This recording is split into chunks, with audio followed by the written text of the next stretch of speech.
Baik, bismillahirrahmanirrahim. Assalamualaikum warahmatullahi wabarakatuh. Salam sejahtera untuk kita semua. Selamat siang Ibu dosen serta teman-teman semua.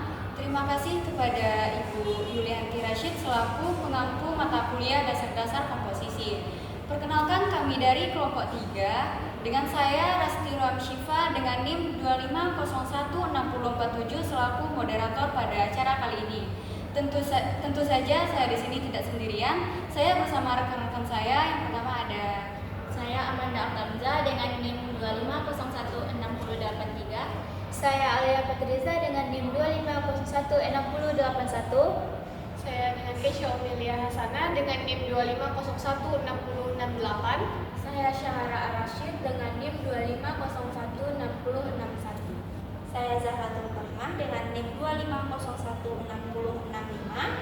Baiklah, itulah perkenalan singkat dari kelompok kami. Langsung saja kami masuk dalam materi tentang kosakata dan diksi. Kepada presentator pertama yang akan menjelaskan materi mengenai pengertian kosakata, kepada Alia dipersilahkan. Baik, di sini saya akan menjelaskan pengertian kosakata. Pengertian kosakata adalah sekumpulan kata yang digunakan dalam suatu bahasa baik secara aktif maupun pasif oleh penuturnya.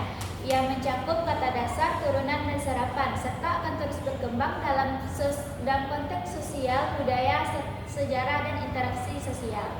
Baik, saya kembalikan ke moderator. Baik, terima kasih kepada saudara Alia. Selanjutnya yaitu fungsi dari kosakata yang akan dijelaskan oleh presentator kedua kepada Zahra dipersilahkan. Baik, terima kasih. Kosakata berfungsi sebagai fondasi utama berbahasa karena tanpa penguasaan kosakata yang memadai, seseorang sulit untuk menyampaikan ide dan emosinya. Dalam pendidikan, penggayaan kosakata berfungsi meningkatkan kemampuan membaca, menulis, serta berbicara. Sedangkan dalam sastra ada komunikasi, pilihan kosakata mampu membentuk nuansa tertentu. Perkembangan ini terjadi melalui morfologi, serapan bahasa asing, dan penetapan kosakata baru. Saya kembalikan kepada moderator. Baik, terima kasih. Jadi itulah materi mengenai pengertian kosakata. Selanjutnya yaitu pengertian diksi yang akan dijelaskan oleh presentator ketiga kepada Syahara dipersilahkan. Baik, saya akan menjelaskan pengertian diksi. Diksi berbeda dengan kosa karena lebih menekankan pada seni, memilih kata yang tepat sesuai dengan konteks, tujuan, dan situasi. Nah, pemilihan diksi menentukan kejelasan, keindahan, serta daya persuasif bahasa, baik dalam percakapan sehari-hari maupun retorika. Baik, saya kembalikan kepada moderator. Baik, terima kasih kepada saudara Syahara. Selanjutnya yaitu contoh mengenai diksi yang akan dijelaskan oleh saudara Amanda. Kepada saudara Amanda dipersilahkan. Baik, terima kasih kepada moderator. Saya akan menjelaskan contoh diksi.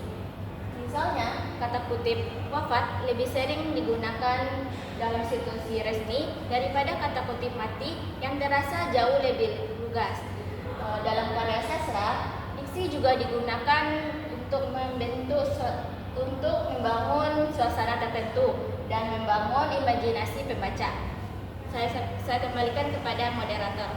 Baik, terima kasih kepada saudara Amanda. Selanjutnya yaitu materi mengenai jenis-jenis berdasarkan diksi yang akan dijelaskan oleh presentator Keisha. Kepada saudara Keisha dipersilahkan. Baik, selanjutnya yaitu ada jenis-jenis berdasarkan diksi. Nah, yang pertama ada kata umum atau khusus. Nah, umum seperti benda atau hal luas, misalnya hewan, kata hewan. Nah, selanjutnya ada kata khusus lebih spesifik, misalnya kucing dan gajah. Nah, yang kedua ada kata denotatif dan konotatif. Nah, denotatif ini makna sebenarnya, misalnya bunga sama dengan tumbuhan. Nah, selanjutnya ada konotatif, yaitu makna kias atau emosi. Misalnya bunga desa, yaitu biasa sering disebut dengan gadis cantik.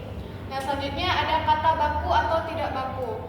Nah, kata baku ini sesuai dengan kaidah, misalnya telepon. Nah, kalau kata tidak baku itu tidak sesuai, misalnya telepon atau telepon.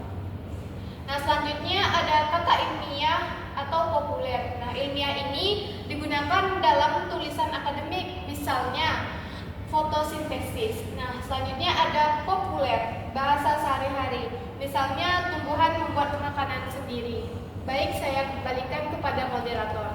Baik, terima kasih kepada Saudara Kesha. Itulah materi diskusi dari kelompok kami yang dapat kami sampaikan. Jikalau ada kesalahan kata dan kekurangan, mohon maaf. Wabillahi taufiq wal hidayah. Assalamualaikum warahmatullahi wabarakatuh.